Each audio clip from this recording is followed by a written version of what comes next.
Well, according to a couple of very rich people, interest is up and the stock market's down, so it's time to buy dirt. Um, couldn't agree more. Dave Thornton here with the Prudhomme team at Carolina Realty Group, and that's really the summation of it for real estate on Hilton Head right now. We're at the halfway point. I think it's a great time to take stock and inventory of, yeah, that pun was intended, of where things are on the island with the real estate market. So that said, let's jump right into it.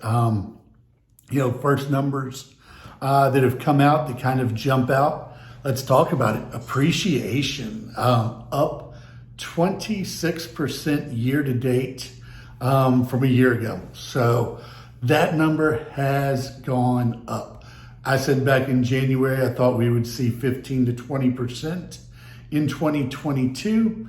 We're well above that at the halfway point. We'll see what it winds up at. I think it'll continue on the path that it is right now, and we'll probably wind up somewhere around the 25 to 30% by the end of the year. But we'll check that out. What else have we got going on? New listings. They're down 13% year to date. Why are listings down? Well, people aren't selling their homes, and no big surprise here. The demand is sky high and people wanting to be here. So there's nobody here that wants to leave. And those that are here that are thinking about selling and potentially doing something of that nature and buying again on Hilton Head, there's just not a ton of inventory. So sometimes they aren't seeing what they're looking for. Again, another reason why inventory levels are low on the island right now. So you would expect those things. The third big number that we're taking a look at today is the sales. Closed sales year to date down 26% from a year ago. Now, let's everybody remember 2021 was a record-breaking year on so many different levels. It would make sense that we fell off of that number a little bit this year. It's not a doomsday thing. A lot has happened since the beginning of the year. Mortgage rates have climbed from the 3s into the 5s. In fact, levels we haven't seen since 2011. They tapered off ever so slightly recently. That's good. I'm hoping that number gets back down because I said in January, I thought we would be somewhere around 3.75, maybe 4% on mortgage rates. Way off base on that right now. What are some other things that have contributed to the decline in sales, if you will? And I'm not so sure that it's when you factor these things all in, but we've had a war over in the Ukraine. We've had, like I said, mortgage rates, interest rates are up. Inflation has gone very, very high. Gas prices have escalated.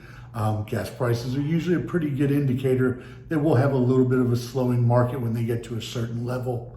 We'll talk about that in a second a little more. And we've got a lot of institutional investors right now in the market. I think Inman said that that the top 5 institutional investors have purchased somewhere in the neighborhood of 280,000 properties, and are looking to continue to do such. They're going to turn those properties into rental properties, kind of driving inventory a little bit further down. So it's big culmination of things that have happened in the market currently that are suppressing some of these sales. I think if we see a few things happen this year, we will potentially start to have a little bit of a surge. I think one thing that a lot of us haven't talked about, or you haven't heard a lot of mention of, was West Virginia versus the EPA. And basically the Supreme Court decided with West Virginia, saying that the EPA didn't have the right to regulate carbon dioxide emissions. and with big power plants.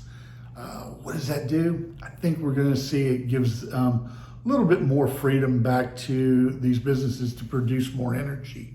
And, that'll ultimately potentially lower the price of gas and a few things here. It'll be interesting to see what the Fed does moving forward with interest rates as well.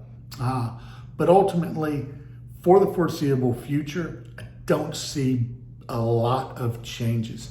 Hopefully, like I said, the interest rates will keep sliding back into the fours. I'd love to see that number around 4.25, maybe 4.5 by the end of the year.